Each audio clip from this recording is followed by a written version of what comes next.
Hi everyone. Bad news. I messed up my microphone again, so we're back to the sultry AI voice. Kinda sexy. Maybe I'll keep it for future updates. Let me know what you think. Good news. I have a functional computer again, so we're back in business. It took me most of the afternoon to get everything set up. Unreal pushed an update while I was down and deprecated the engine version I was working on, which meant updating everything to the latest version before I could get back to actual work. Not difficult, just time-consuming. The rest of the day I spent building out the network infrastructure, the seating logic, and all the foundational scaffolding this project needs. That's what I'll be talking about today. If that's not your thing, skip this one and wait for the next update. No gunfire, no explosions, nothing visually spectacular. Just systems work. Arguably fascinating systems work, but I understand that's not that interesting for everyone. There are many ways to approach the kinds of problems a game like this throws at you, but the question itself remains the same. We want stuff to happen. We want water to come out of the wall. The problem is that gluing a tap to the wall doesn't make that happen. For that, you need plumbing. And plumbing can be done in a lot of different ways.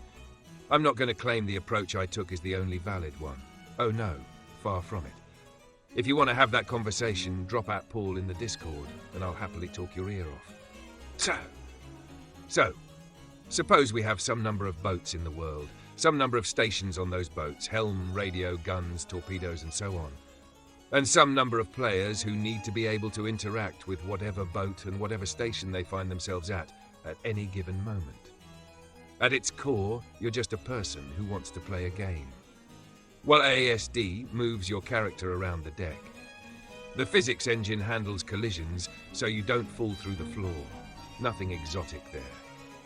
The interesting part starts the moment you want to do something other than walk around. The most common interaction in this game is taking a seat, helm, gun, whatever. The moment you press E, a short ray shoots forward from your eye line, about 2 meters, roughly arm's reach. That ray checks whether what you're looking at has an interactable component attached to it. Raycasting over alternatives like proximity triggers or overlap detection gives us precision. You interact with exactly what you're aiming at, nothing else. On a crowded deck with multiple stations close together, that distinction matters. If you're not looking at something interactable, nothing happens. If you are, the client sends a single minimal request to the server. I'd like to interact with this seat. That's it. No assumptions, no local state changes. The ball moves to the server. The server then runs its checks. Does this seat actually exist? Is it free? Are you already occupying another seat? What type of seat is it? If any of those fail, the server sends back a polite no, and nothing happens. If they all pass, the seating routine runs. First, the server records where you were standing when you sat down. When you eventually get up, on a boat doing 35 knots, we need to put you back somewhere that makes sense. That return position is stored relative to the boat, not the world, so it moves with the deck beneath you. Then the transition itself. Your normal movement is disabled. Right now, this still uses a placeholder visual instead of the proper seated character representations, but the underlying system works. It's just, although not trivial at all, layering animations on top of it. The important part is the architecture. Your real character never leaves the world. It remains the authoritative gameplay actor, still handling collision and gameplay logic. For now, it's simply hidden while seated. Finally, the server tells your client, and only your client, to switch to the station camera. This is where a lot of people fuck up their logic. This is not a pawn switch. We are not changing possession or transferring control to a new pawn. You are still the same character you have always been. What changed is that your inputs are now being routed differently. Instead of moving your legs, WASD now adjusts the boat's engine orders. On a gun, it moves the weapon. The character underneath hasn't changed at all. That distinction is the whole architecture. Seats don't change what you are, they change what you control. Getting up runs the same sequence in reverse. Client requests exit, server validates, exit routine runs. Character placed back at the stored deck position, placeholder removed, normal mesh restored, movement re-enabled, camera switched back.